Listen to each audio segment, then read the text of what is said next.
Salut à tous, aujourd'hui, on va plonger ensemble dans un sujet aussi passionnant qu'essentiel, les grandes turbulences économiques et géopolitiques. On va parler de monnaie qui vacille, de stratégie chinoise, de déclin du dollar, et surtout, de ce que ça peut changer pour vous et votre vie financière. Rassurez-vous, pas de jargon indigeste ici. On va rester clair, concret, et vous guider pas à pas dans ce monde qui bouge vite. Installez-vous confortablement, on commence. Vous vous souvenez peut-être de l'épisode Liz Truss au Royaume-Uni? En 2022, à peine nommée première ministre, elle annonce un plan économique massif, baisse d'impôts pour les riches, hausse des dépenses, et aucune vraie mesure pour financer ça. Les marchés ont paniqué, la livre a plongé, les taux d'intérêt ont explosé, la Banque d'Angleterre a dû intervenir en urgence. Résultat, Liz Truss a tenu 44 jours. Ce moment a marqué un tournant. Le message des marchés était clair, même les gouvernements n'ont plus carte blanche. Pendant ce temps-là,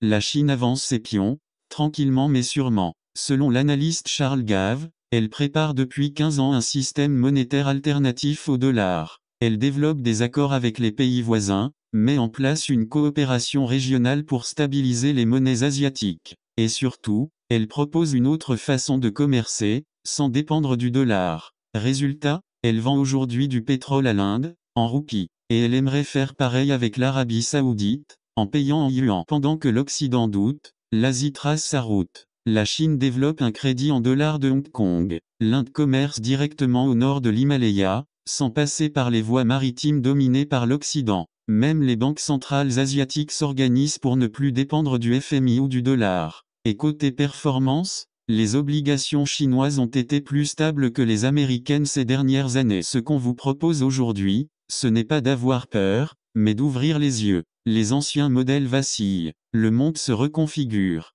Et dans ce contexte, l'indépendance financière ne passe plus uniquement par l'épargne classique ou les promesses de l'État. Elle passe peut-être par des actifs tangibles, de nouvelles zones économiques, ou une meilleure compréhension des enjeux mondiaux. En tout cas, une chose est sûre, les certitudes d'hier ne sont plus celles d'aujourd'hui. Restez curieux, restez attentifs,